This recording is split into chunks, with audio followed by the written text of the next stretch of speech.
peace and the power of everlasting love be your guide. Good morning, my beloved community. We hear those words a lot, beloved community. When Emersonians speak, when you speak, John Lewis's beautiful speech that we just heard. And so I want to talk a little bit about what that means. A beloved community, it was a phrase made popular by Dr. Martin Luther King Jr. It talks about love, justice, and equality being there for everyone. Poverty, homelessness, hunger are not tolerated because international standards of human decency will not allow it. In this past couple of weeks, we've all seen what has happened in our nation's capital. And I don't know about y'all, but oh, it hurts my heart, y'all. My heart hurts when I see all of this. And I can't help but compare what happened last Wednesday at our Capitol with Dr. King's nonviolent protests. Dr. King had a moral compass. He lived by the golden rule of doing unto others as he would have others do unto him. There were some terrible chants at the protests for the insurrection in our nation's capital last week, and I'm not going to repeat them, but I'm going to contrast them. I had the privilege of doing a lot of marches in Atlanta, and some of them were led by John Lewis.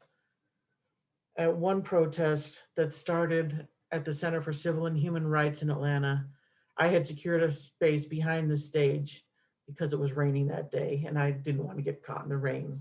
So I was behind the stage and I saw John Lewis come from inside the building to behind the stage, getting ready to climb those stairs to be on the stage.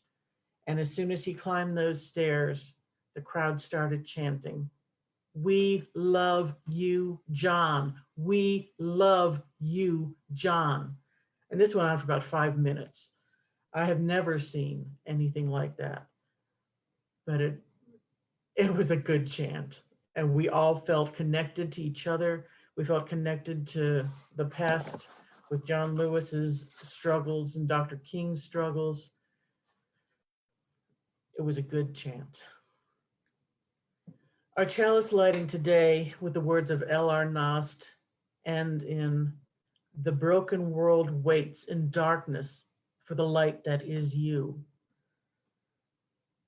So now it's time for you to figure out how to be that light. We have all known darkness. We've all seen dark times in our lives.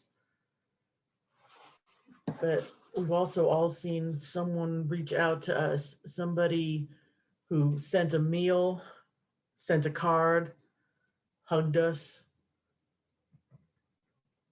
And that's who we need to be for each other and for our nation in these dark, dark days.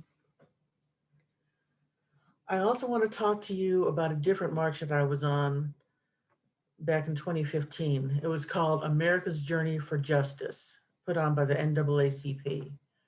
This march went from the Edmund Pettus Bridge to Washington, D.C. 860 miles of marching, 45 days of marching. The way they did it, they divided it up into 20-mile stretches. Like I said, starting from Edmund Pettus, going to Washington, D.C. And on August the 12th of 2015, they were here in Atlanta. And I did that leg of the march with them. We started down in southern Atlanta near the airport, ending up at the King Center. And as we marched, we chanted, "What do you want? Justice. When do we want it? Now." We chanted, "Show me what unity looks like. This is what unity looks like. Show me what community looks like. This is what community looks like. Show me what love looks like. This is what love looks like." We were together and it was a beautiful thing. It was hot. It was 88 degrees out there marching on that asphalt for those 20 miles. But it was a wonderful, wonderful experience, and it made me feel connected. There were people there from all over the country marching with us. There were some people who were actually marching the entire 860 miles. Whew. Ted Kennedy said, "We are not here to curse the darkness. We are here to light a candle." And again, I'm talking to you about lighting that candle. You know, here at Emerson and all the other UUs, there's a tradition of listening circles. And I am honored to lead one of those circles. We call ourselves the heart holders because our thing is holding people in our hearts. After someone shares what's going on with them, everybody puts their hands on their hearts and says, "We hold this person in our heart." And if they talked about a specific situation, we hold this person and that situation in our hearts. And we're just, quiet for a moment so the person who we are holding knows that they have been heard. And it's a very powerful thing. I know when my sisters hold me in their heart, I feel so much less alone. I feel that I have a community around me, and it makes a huge difference. So today I want to talk to you about 2 times in my own life that I've seen people hold others in their hearts that have had a huge impact on me. The first goes back about 30 years when I first moved to Atlanta. I joined a group called Straight But Not Narrow. These are straight people supporting gay causes. Now we would say LGBTQ causes, but back then we said gay causes.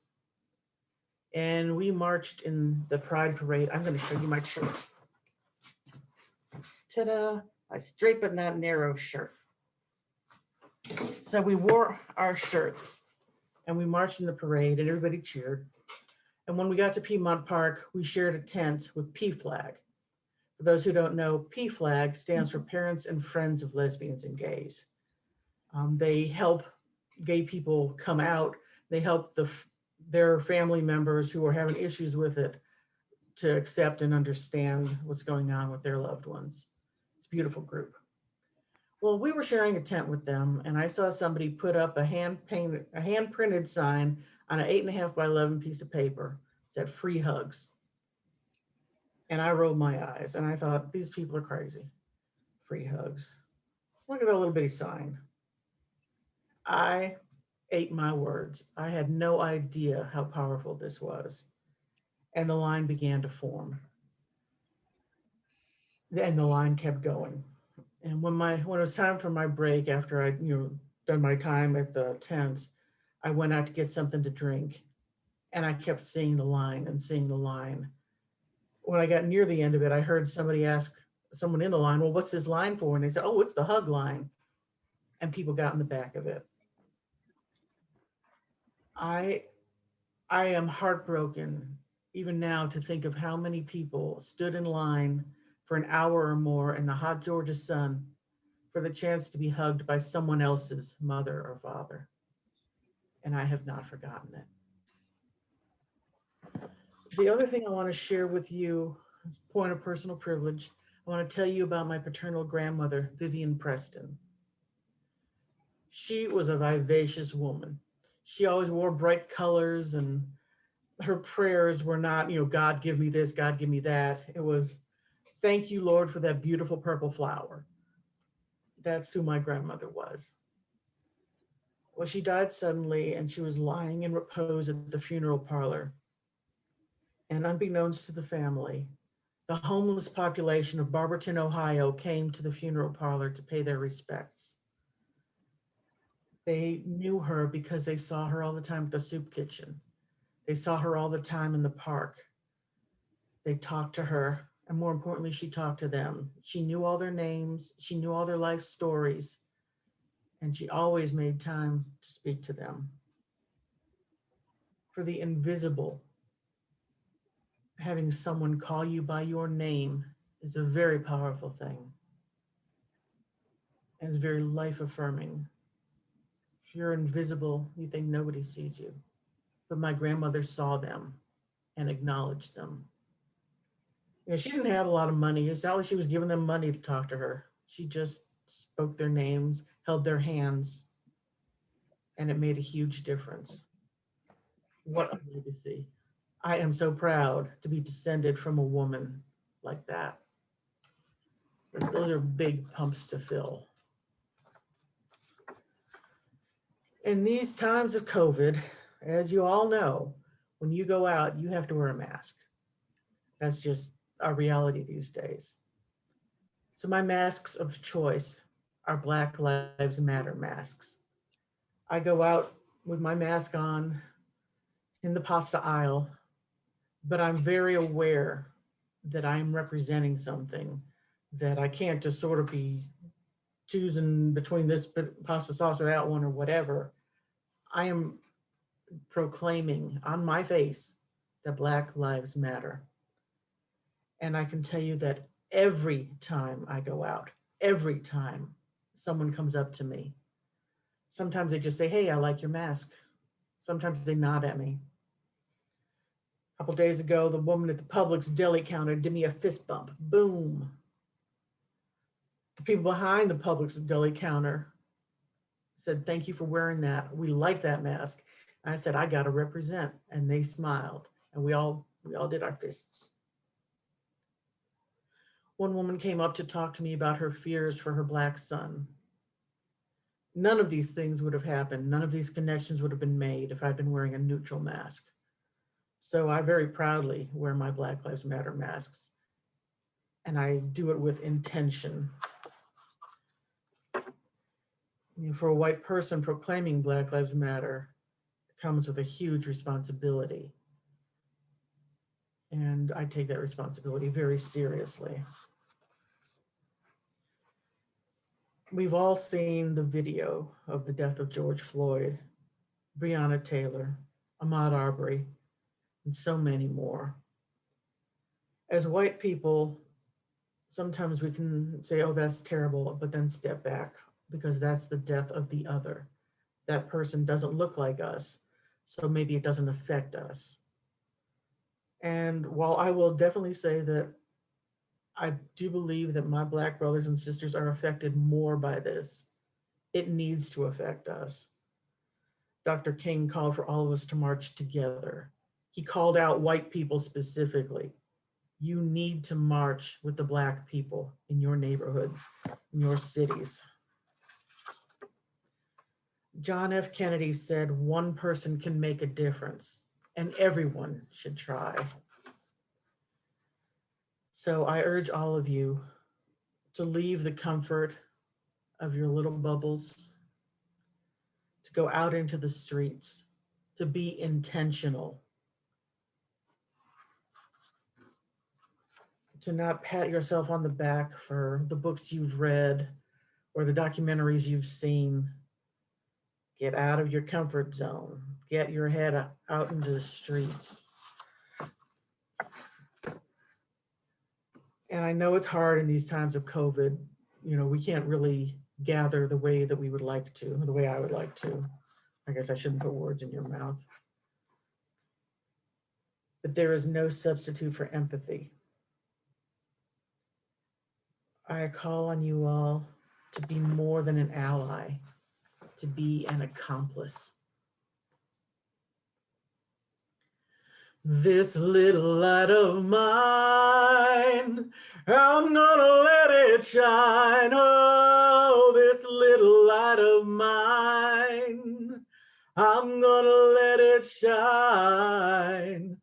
This little light of mine, I'm gonna let it shine, let it shine, let it shine to show my love.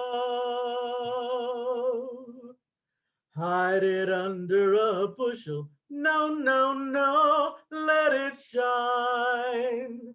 Everywhere I go, I'm gonna let it shine.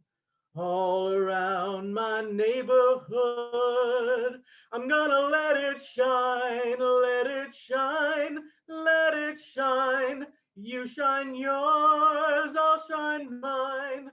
We must all let it shine and show our love. Thank you, Lisa.